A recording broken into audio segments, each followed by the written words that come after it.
with their own hands. You're going to be swinging a lot more hammers and building a lot more homes very soon, because we have a Canada First plan that is going to get it done and bring it home. But unfortunately, I have to begin with some bad news. In nearby Ajax, a Muslim woman was recently attacked at the Ajax library. She was totally innocent, and she was attacked by a monster, a nasty perpetrator who once again had been released. This is a person who had been released after threatening people with a machete, but after she pleaded guilty, she was sentenced not to jail, but probation. This is the increasingly common story after the lost Liberal decade of crime, chaos, drugs, and disorder in our streets. Electing the Liberals to a fourth term in power will only mean that crime and chaos will run rampant here and everywhere across the country. What we need is a government that puts law-abiding Canadians first for a change by making sure that repeat offenders become permanently ineligible for bail, probation, parole, or house arrest. It will be jail, not bail. Jail, not bail when I'm Prime Minister. Yeah, you agree with that? Yeah. Absolutely. And thank you very much to the people of Vaughan, great people in this wonderful community. I want to thank George and Nicole, who are legends in the home building industry, who are hosting us today in their wonderful development. This community has so much potential that has so far, though, been unrealized because of the lost Liberal decade that has doubled housing costs. I want to talk today about my plan to change this and to bring home safety and affordability to communities just like this one. Now, before I do that, though, I want to just say that I want to challenge Mark Carney to show up for the debate at TVA in Quebec. He's running away and hiding because he believes that he's too weak to defend the lost Liberal decade or explain why he thinks Liberals deserve a fourth term.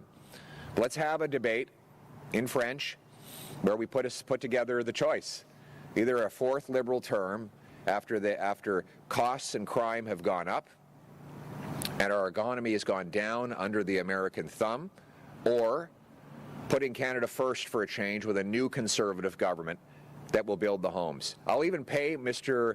Carney's fee so that he can show up. We'll take that excuse away from him. Conservatives will even pay the fee to bring him out if he's not afraid. And by the way, if he is afraid to have the debate, how is he going to have the courage to stand up against Donald Trump?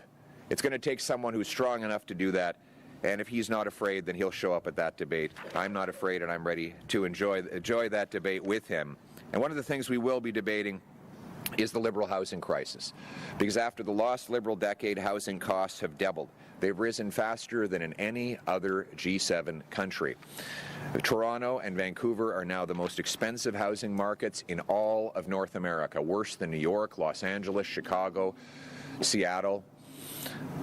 In fact, many cities that have more income, more people, and less land have much more affordable homes. Before the lost Liberal decade, it took 25 years to pay off a mortgage. Now in Toronto, it takes 29 years to save up for a down payment. Before the Liberal lost decade, the average house price in Canada was $450,000, an almost laughably small sum of money. That was when I was housing minister, and those were the results we have. But today, if you live in Vancouver, you need to earn $250,000 to get qualified to buy the average house. Here in Toronto, it's $220,000. Liberals caused the housing crisis by inflating demand with out-of-control immigration and money printing, and blocking supply with taxes and bureaucracy that stop home builders. Now, it's very interesting that the worst housing inflation of the lost Liberal decade happened after Mark Carney became Justin Trudeau's economic advisor. It was in 2020 when that began, And the housing costs in the 2 years after Carney took over as the economic advisor went from $533,000 to $835,000. And in case there's any doubt about this, let me quote from the Financial Post headline in 2017. Canada's housing bubble can be traced back to Mark Carney and his bias for easy money policy. It's not just the Financial Post, it's London's Daily Telegraph, which comments on Mark Carney's time as the governor there, where he caused a housing crisis in that country. They said that he had the, quote, reverse Midas touch. The former, quote, the former governor of the Bank of England has left a trail of destruction behind his glossy jobs. The Telegraph also reported that just as he did when he kick-started the housing crisis in Canada, Mr. Carney was once again printed too much money in the wake of the financial crisis. And as housing prices ballooned, economists criticized him for a, quote, missed opportunity to make homes more affordable. Quoting again the Telegraph, by the time he left office, Carney had created a mess which his successors have struggled to clean up. But Carney wasn't finished wrecking the housing market at that point. He brought his knack for inflating housing costs to Brookfield. In a report by the Office of the Canadian Federal Housing Advocate from 2022, Brookfield was criticized as being one of the leading North American companies engaged in predatory financialization of the real estate market. This is when a giant corporation like Brookfield buys up rental properties, makes a few cosmetic changes, and then raises rents substantially with the knowledge that residents cannot move and will be forced to absorb the costs. He's still invested in Brookfield, which profits from predatory financialization. How is Mark Carney ever going to combat greedy corporations ripping off our working class when he's profiting from it and when he still has those investments knowingly? That's why it's time for Mr. Carney to come clean about all of his investments, reveal his conflicts, which he admits that he has. And instead, we need a Prime Minister who will stand up for the Canadian people and not for those who profit off of inflation. After the lost Liberal decade, for the first time in the history, the dream of home ownership is lost for a generation, at least lost for now. In BC and Ontario, the cost of new home, 30% of the cost of a new home, though, is just taxes. More money for a new home goes to bureaucrats in office buildings than goes to these builders who actually build the homes. It's incredible. And the people who build the homes cannot afford to live in them. That is fundamentally unjust, and it will only get worse with a fourth Liberal term. And home building is down. Toronto construction was down 38% last year. Vancouver down 16%. Ottawa down 21%. Winnipeg down 7%. And it's not going to get better after the fourth term.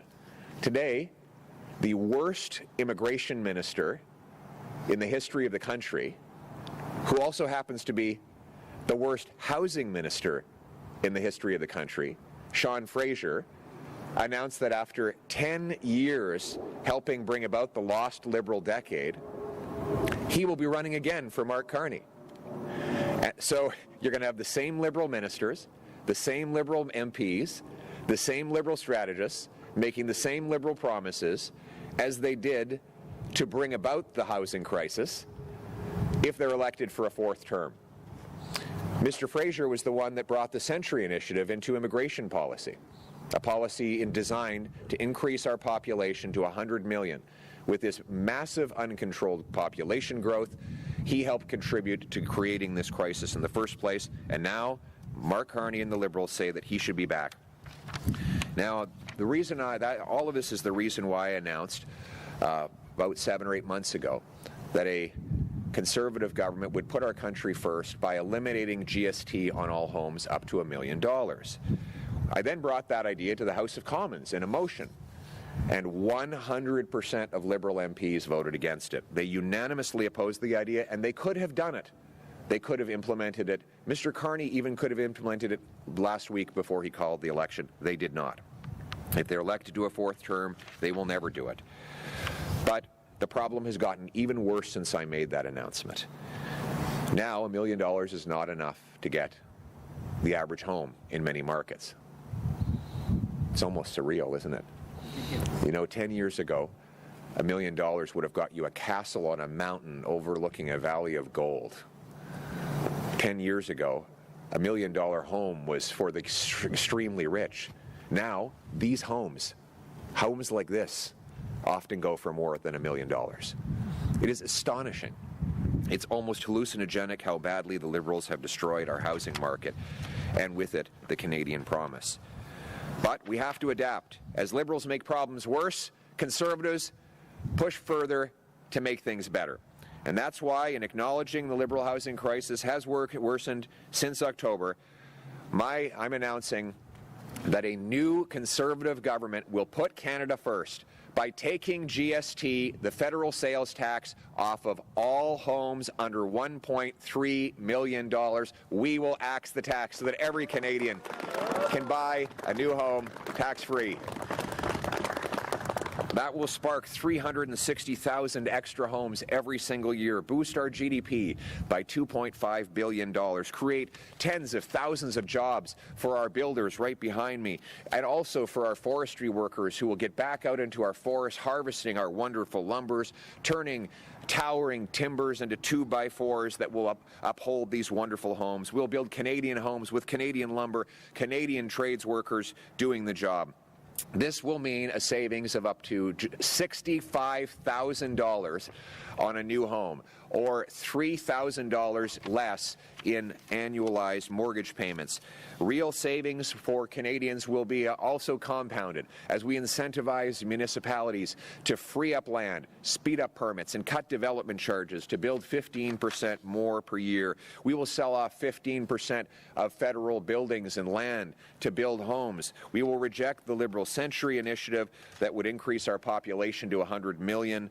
And instead, we will cap immigration so that population growth never exceeds the growth in the housing stock.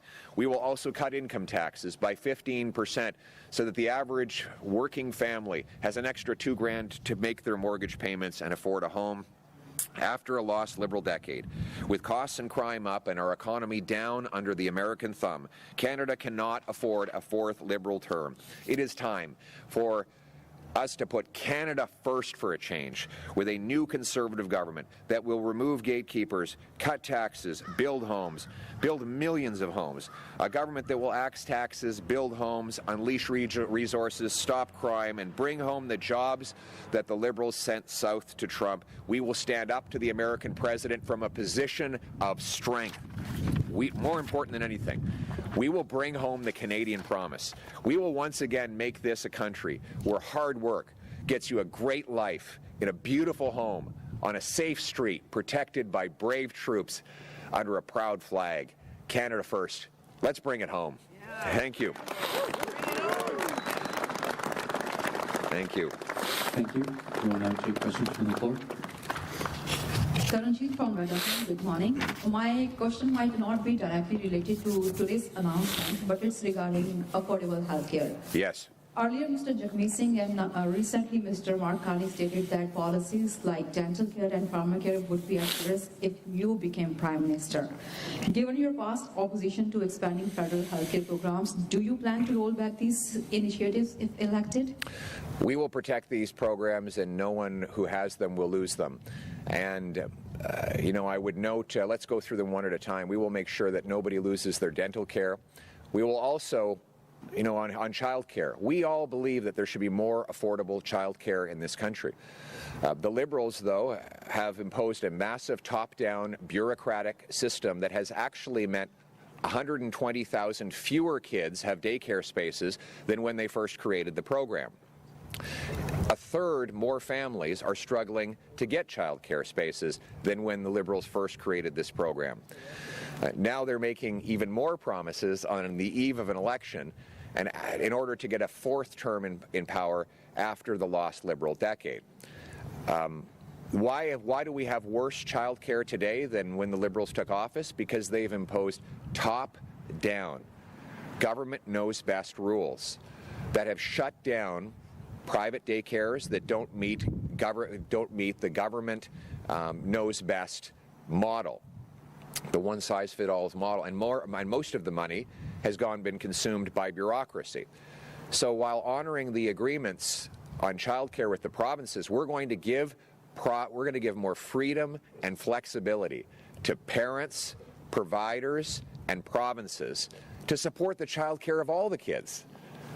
Why would we leave? Why do the Liberals want to leave kids out in the cold if their parents are night shift workers or work on weekends? Why do they want to leave kids out in the cold if their parents have opted for private childcare or home-based childcare? We should support all childcare options by having more flexibility. Then parents can decide which childcare options they favor. Provinces can decide how to deliver those services on the front line with more flexibility and freedom for parents, provinces, and providers. We'll massively expand the availability of childcare and reduce the bureaucracy that stands in the way. Thank you very much. En français. One other thing, you mentioned health care. I mean, after the lost Liberal decade, we have 6 million people without a family doctor, and wait lines are longer than ever. We have an obvious solution. There's the low-hanging fruit here. We have 20,000 immigrant doctors, 32,000 immigrant nurses who can't work. 85% of Filipino nurses in Canada are banned from working in nursing. This is nuts. When I went to get my eye surgery, because my glasses fell off, so I needed eye surgery, the technician there, he flies to Dubai and does 10 days back-to-back of surgeries there as a full eye doctor. But here in Canada, we won't let him work as a doctor. Then I walked around this, when I went back a year later for my checkup, I found out there were 5 full doctors at this facility who are immigrants to Canada that have to work as technicians when we have a doctor shortage. And this fellow, he actually, is it that Emirati eyeballs are different than Canadian eyeballs? Why isn't he able to do eye surgery on the Emiratis but not on the Canadians? Well, the answer is there's 7 years of bureaucracy he'd have to go through. In Toronto, they say if you have a heart attack, don't call 911. Call Uber, because the driver is probably a doctor. Why isn't he a doctor serving patients? The answer is we need a blue seal. We have it in the trades. It's called the red seal.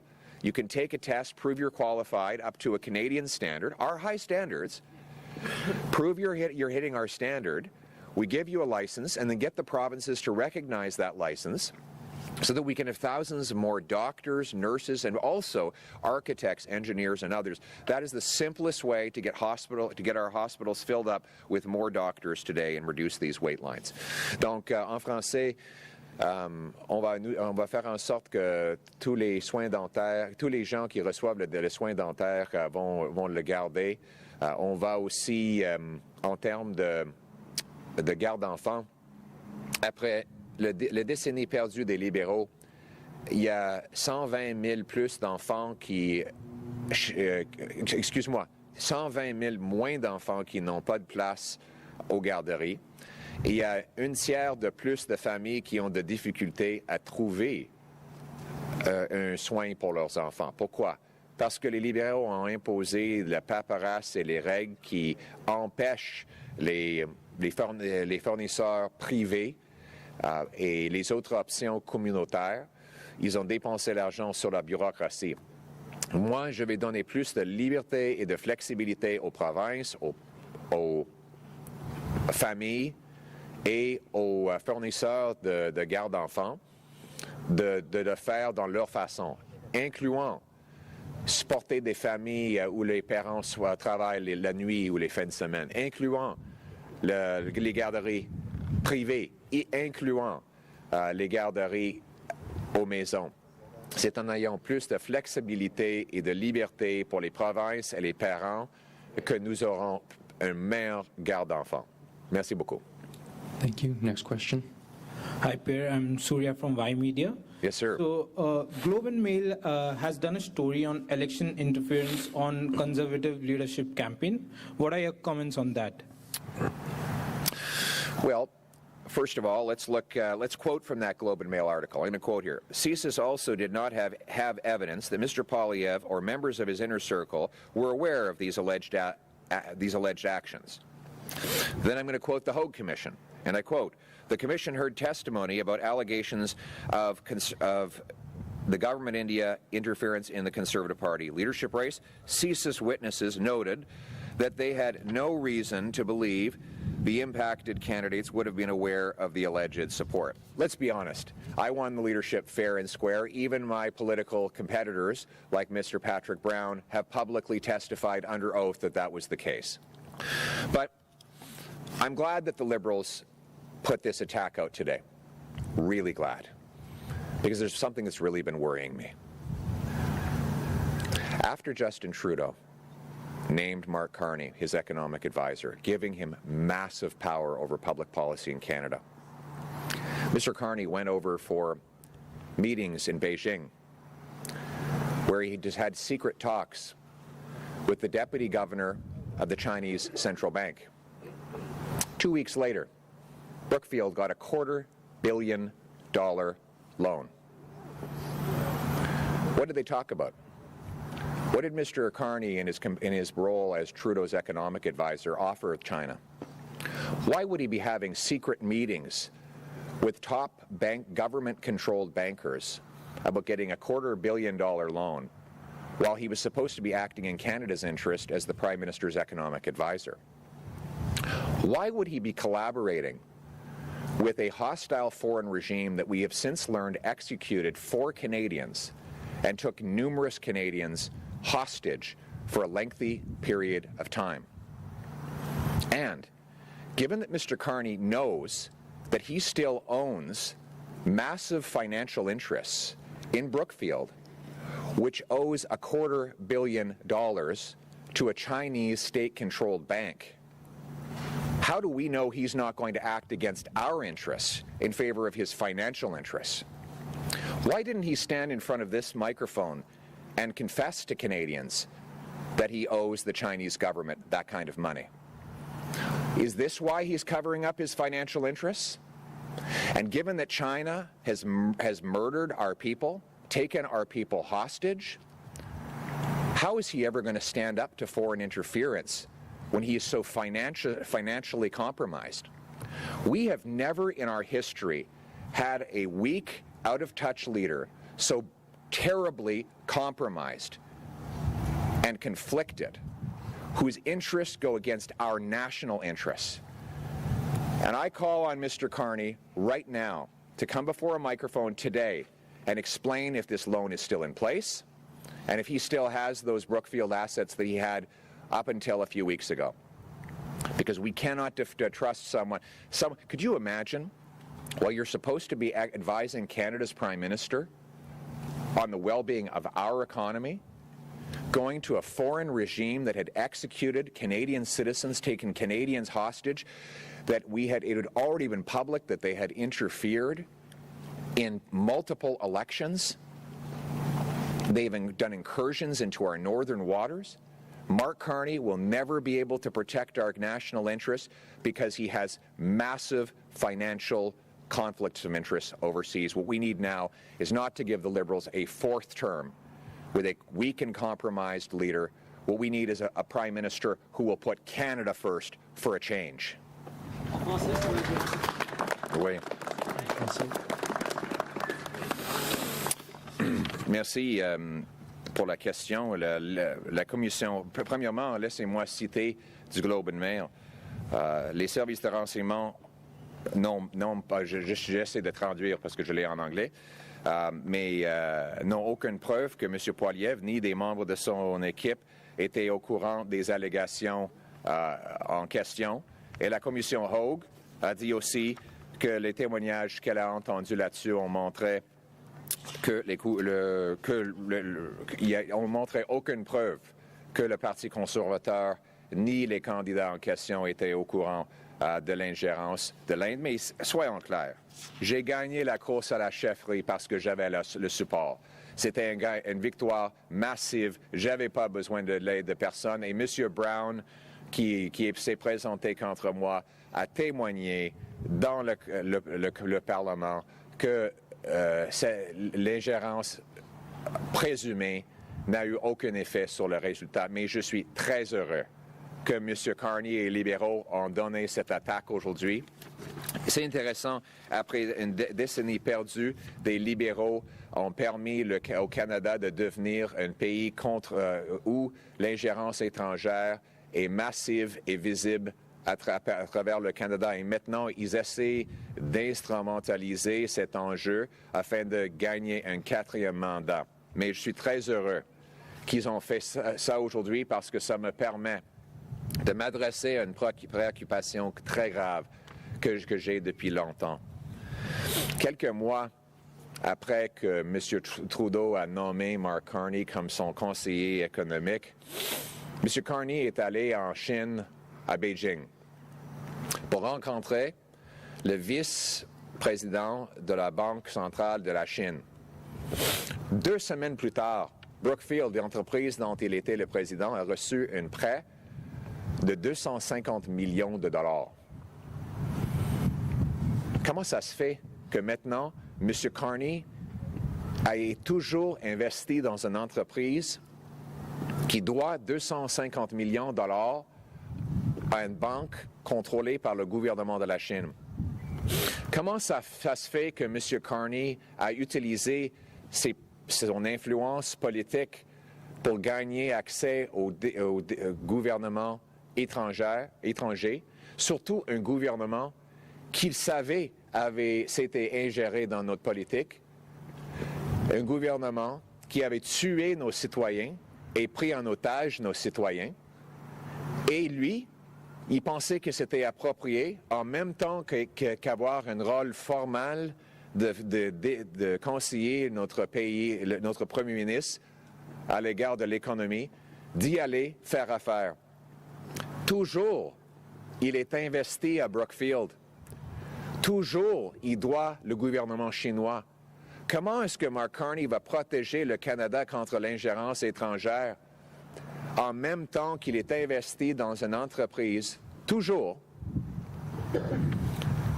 qui a un prêt de 250 millions de dollars? C'est une menace pour notre pays. Il a un conflit d'intérêts. M. Carney devrait venir devant vous aujourd'hui afin d'expliquer tous ses investissements et pourquoi il a travaillé contre les intérêts du Canada pour son intérêt personnel. Nous n'avons pas besoin d'un 4e mandat libéral. Nous avons besoin d'un gouvernement, un nouveau gouvernement conservateur qui va mettre le Canada d'abord pour faire changement. Thank you. Next question. Brian Lilly, Toronto Sun. Last night you got an endorsement from the Boilermakers Union, a union Yes. that has never endorsed a federal conservative leader. Yeah. You've got a bunch of gentlemen behind you in the trades, and I understand tonight in Hamilton you'll be Boots, getting... not suits. You'll be getting a lot more union leadership showing up tonight. Yes. Is this part of a plan that you've got to turn blue-collar workers blue voters? Yes. But actually, the truth is that,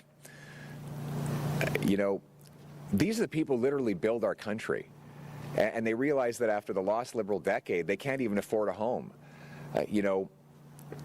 We've had global elites like Mark Carney and the Liberals sell out our industrial base to send jobs to China and the United States while leaving our workers behind.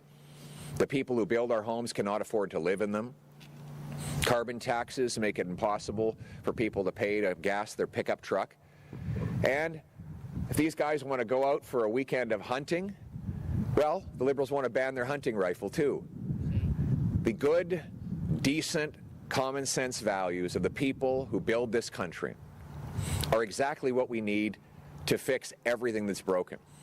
When it comes to the Boilermakers, they are very worried that Mark Carney will dismantle our energy sector through his net zero extremism, and they want to have a government that will put Canada first for a change by approving nuclear power plants, pipelines, mines, LNG plants, axing the carbon tax, the full carbon tax, including on Canadian industry. That is how we're going to bring home powerful paychecks for these incredible men and women who are coming to my support. And I will say this as well. We also need to send the message to our youth that the best jobs in the world are trades jobs. We need boots, not suits. We're going to bring back the $4,000 apprenticeship grant that the Liberals are canceling at the end of this month. We are going to put in 10 times as much resources into union training halls to train 350,000 young apprenticeships so that they can be apprentices who will become journey people. They will be building homes, building pipelines, digging mines, moving our goods, literally building this country with their own hands. They will join with us to bring home our jobs and make us strong again so we can stand up to the Americans and put our country first. Thank you.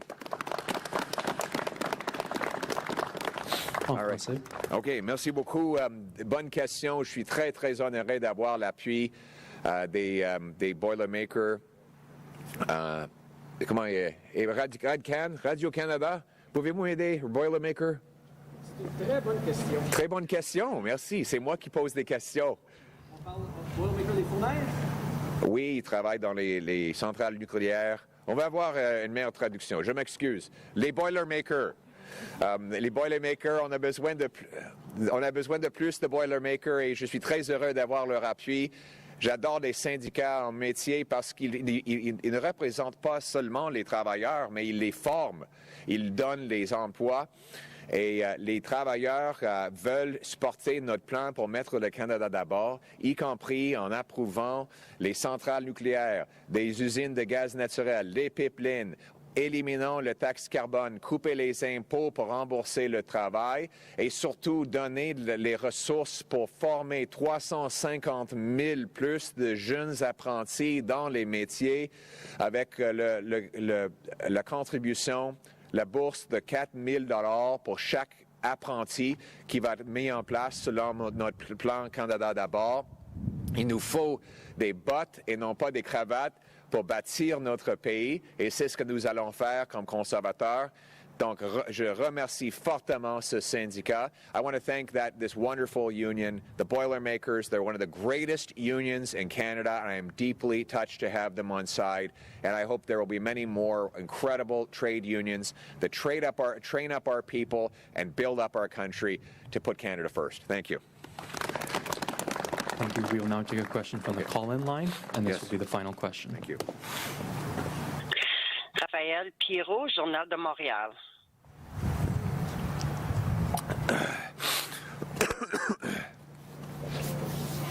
Première chose, d'abord sur les allégations d'ingérence étrangère, je voulais savoir, M. Carney est revenu aujourd'hui en disant que vous n'avez pas encore de code de sécurité. Concernant l'allégation spécifique, je voulais savoir si détenir cette clause de sécurité, faire le processus actuel, ça vous aiderait à faire la lumière là-dessus.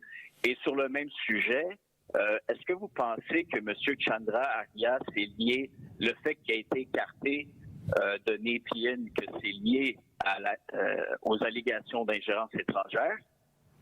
Et finalement, sur le débat en français pour le face-à-face de TVA, je veux savoir, est-ce que vous croyez l'excuse de monsieur du Parti libéral, en fait, qui ont un malaise avec le fait de payer 75 000 $ pour participer au débat? Merci beaucoup. I think there was 3 questions in one. He's trying to get a bulk discount here. Yeah, I'll give him 6 answers for 3 questions. Merci beaucoup. Merci beaucoup de vos questions. Premièrement, j'ai déjà eu mon code de sécurité, mais ce que je ne vais pas faire, c'est permettre le gouvernement de me taire. Ils ne veulent pas que je sois capable de parler librement de ces enjeux-là en me forçant de signer de faire un engagement de secret. Je ne travaille pas pour le gouvernement, je suis le chef de l'opposition. Et ce que les libéraux veulent faire, c'est de m'empêcher de parler ouvertement. Par exemple, s'ils me disent quelque chose qui est de peu d'importance en privé par rapport à la Chine, ils peuvent après ça dire « Oh, vous ne pouvez pas parler de la Chine parce que maintenant vous êtes briefé et vous ne pouvez pas partager rien. » Alors c'est ça leur jeu. Et on sait qu'ils sont en train de politiser ça. C'est pour ça qu'ils ont fait une fuite politique pendant les élections. Mais la réalité, c'est que c'est M. Carney qui doit expliquer comment il va défendre les intérêts du Canada en même temps qu'il est allé en Chine recevoir un prêt de 250 millions de dollars pour son entreprise d'un gouvernement hostile qui avait tué nos citoyens, qui s'est ingéré dans notre pays et qui avait pris en otage nos propres citoyens. Les Canadiens ne peuvent pas faire confiance à M. Carney parce qu'il travaille toujours contre les intérêts de notre pays et pour l'intérêt de son compte de banque. Donc, je pense qu'il devrait publier tous ses intérêts et tous les engagements que son entreprise, dans laquelle il est toujours investi, a avec les gouvernements hostiles à l'étranger. Deuxièmement, je n'ai aucune information par rapport à M. Aria, donc c'est aux libéraux d'expliquer leur raisonnement. Troisièmement, je vais parler... en passant, ils vont simplement dire qu'ils ne peuvent pas en parler parce que c'est tout des secrets. Donc, il veut me faire la même chose, me forcer de ne pas parler de ces enjeux-là. Mais heureusement, je suis assez sage pour ne pas jouer leur jeu. Troisièmement, sur le débat, oui, Monsieur Carney, il fait des excuses parce qu'il a peur. Il est trop fragile pour faire des débats. Il est un chef faible qui mène un gouvernement faible, qui a rendu notre économie faible face aux Américains. Et si M. Carney est trop fragile et trop faible pour faire un débat en français chez TVA, il sera trop fragile et trop faible pour faire face à Donald Trump. En passant, je suis prêt à payer les frais pour les libéraux, donc cette excuse n'existe plus. Et j'invite Mme Elizabeth May de participer dans le débat, donc cette excuse n'existe plus. Problème réglé. J'ai hâte de voir M. Carney chez le débat. Est-ce qu'on devrait un quatrième mandat libéral ou est-ce qu'on veut un nouveau gouvernement conservateur qui va mettre le Canada d'abord? 3 questions. One, on the security clearance, I've already had a security clearance. What I will not do is because I was a cabinet minister, so I've already been cleared. What I will not do is commit to the oath of secrecy that the Liberals want to impose on me. They don't want me to be able to speak about these matters.